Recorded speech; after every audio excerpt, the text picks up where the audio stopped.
lá, pastor César, qualquer coisa eu te dou aí 20 segundos a mais. Não, e aí, não precisa. Como explicar, pastor César, essas duas observações que o pastor Juliano fez? Ele fez várias, né? Vamos lá. Primeira, em Mateus 27:52, é verdade. Isso lá em Mateus 27:52 fala muitos corpos dos santos ressuscitaram. É que eu estou falando dos santos dentro do Novo Testamento. Esses santos são do Antigo Testamento, conforme o próprio pastor Juliano falou. Eles são santos do Antigo Testamento, então não serve, está desqualificado. Em Apocalipse capítulo 17, versículo 14, que ele também cita, ele até faz uma confusão, né? Ele fala que lá está escrito santos, mas na verdade a palavra lá não é santos, é eleitos, mas está tudo bem também. Pelejarão contra o cordeiro, os vencerá, pois é Senhor dos senhores, eles vencerão também os chamados eleitos e fiéis que se acham com ele. Eu nem entendi por que ele citou esse texto, porque é assim mesmo que eu creio. Os santos estão com Cristo. Houve o arrebatamento. No arrebatamento a igreja encontra com Cristo e acontece a batalha do Armagedon. A batalha, nesse momento ele está falando aqui de uma batalha. Então os santos já estão com Cristo, está tudo bem, está tudo funcionando. Zacarias capítulo 14 é a mesma situação de Mateus 27, né? Ele está falando de um texto do Antigo Testamento. Texto do Antigo Testamento. Eu nunca nego que os santos no Antigo Testamento têm a ver com Israel. Porém, aqui é uma profecia. Aqui é uma profecia da chegada de Cristo. Tanto Zacarias quanto Judas, citado pelo pastor Juliano, são profecias que estão no Antigo Testamento e que se cumprem no Novo Testamento. E quem são os santos no Novo Testamento? A questão é essa: quem são os santos no Novo Testamento? Ou quem são os eleitos? Porque o Apocalipse 14, que o pastor Juliano citou. Acabou meu tempo? Mas... Não, pode ir, pastor, eu estou controlando. Tá, o senhor tem mais 1 minuto e meio. Tá. Então, a palavra santos, que ele diz que estava aqui no capítulo 17, versículo 14, que na verdade não é santos, mas a palavra ali é eleitos. E a palavra eleitos, olha que interessante, pastor Juliano. A palavra eleitos que aparece ali é a palavra eclectos. Sim. A palavra igreja é a palavra eclesia. Então pega assim, a palavra igreja é epsilon, kappa, lambda, eta, sigma, iota e alfa. Então você tem a palavra eclesia. E aí você pega a palavra escolhidos, ou eclectos. Então, é o mesmo começo. É epsilon, kappa, lambda, eta. Então, você tem a mesma... É uma variação, é a mesma raiz. Sim. Eleitos e igreja é a mesma raiz no texto grego. E é difícil escapar dessa questão gramatical, porque igreja usa o verbo kalel, que significa chamar. Eleito usa o verbo lego, que significa dizer. Assim, as duas palavras são formas, começam com o prefixo ek, que é tirados, tanto igreja quanto eleitos, e na sequência vem um verbo de elocução. Para um é chamar e para outro é dizer. Então, é difícil dizer que eleito não é a igreja, cara. Nós somos sim os eleitos. Mas, pastor César, vamos lá começar as provocações. Eu penso que quando o pastor Juliano falou sobre com os santos, é justamente porque a igreja já foi tirada. Na visão pré-tribulacionista, né, que ele está defendendo aqui, a igreja, abre aspas, desaparece, né, dos capítulos 6 a 18, e só vem numa inferência no capítulo 19, quando Jesus desce em glória, montado num cavalo branco. Então, mas a inferência acontece quando o senhor diz que ela foi tirada. Então, acha o texto que ela foi tirada. Acontece, o pastor Marcelo. Vamos lá, pastor Juliano. Que, bem colocado pelo pastor César, Zacarias é um texto veterotestamentário, não podemos anular. Sim. Ele está profetizando que Jesus virá na sua vinda com os santos. Com a igreja. Isso. Exato. No texto de Apocalipse, capítulo 17, versos 14, aqui também citado, percebe-se nesse texto a palavra eleitos, são santos, é a igreja, mas tudo bem, a palavra eleitos, quem é eleito ali, que está com Cristo e vem com ele para guerrear? A igreja está na terra. Quem vem com ele é quem está com ele. Quem está com ele dentro do período tribulacional?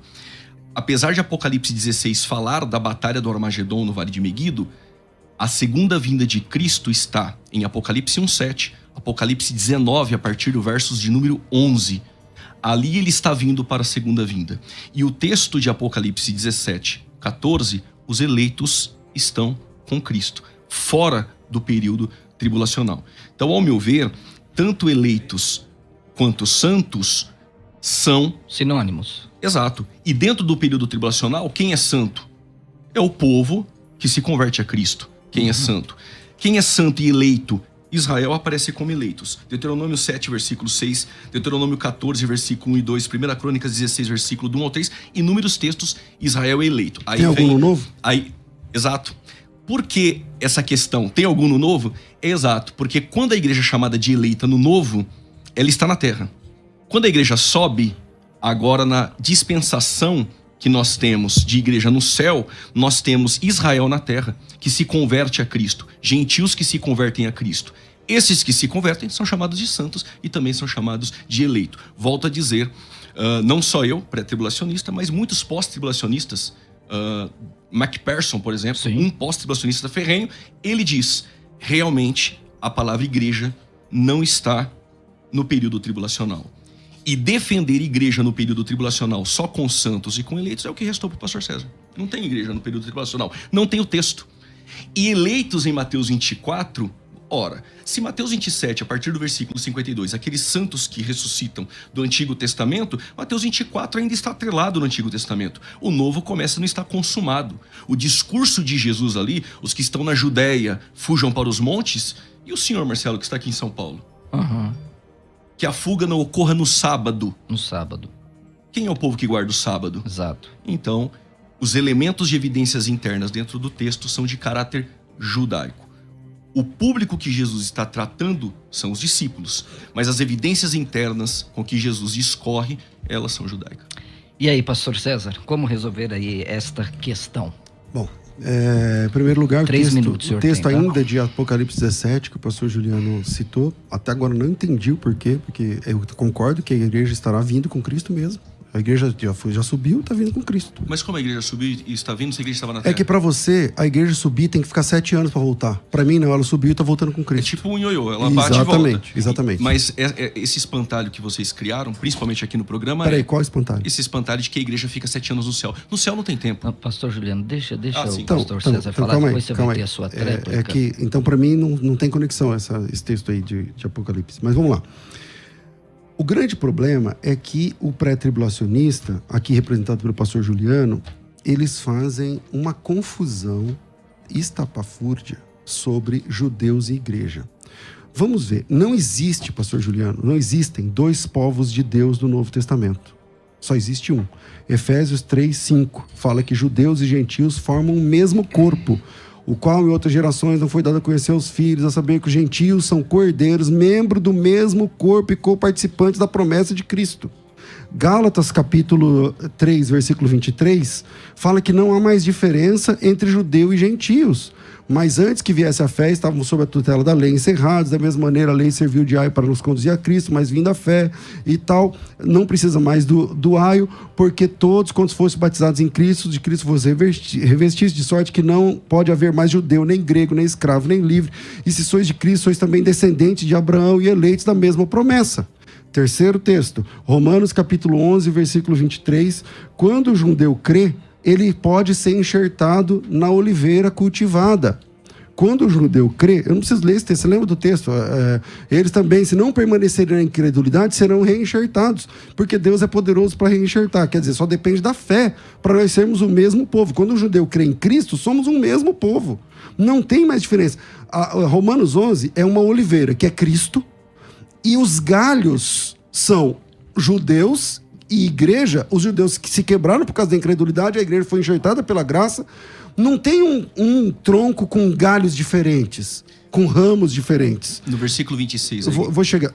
É que tá no meu tempo, mas eu posso ler aqui o versículo 26 sem problema algum. Vamos lá. Assim todo Israel será salvo, tal, porque virá o libertador e tudo mais.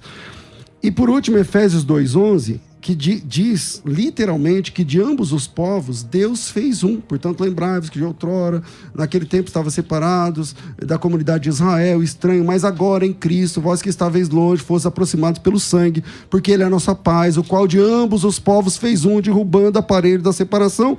E por último, Gálatas capítulo 3, versículo 7, os que são da fé são os verdadeiros filhos de Abraão. Então não tem essa conversa de que Deus tem um povo aqui, outro povo ali, porque... Aí eu vou te fazer uma pergunta aqui: quantos tipos de salvo tem no céu? Quem é a noiva de Cristo? Pastor, como é que funciona isso aí? O seu tempo tem...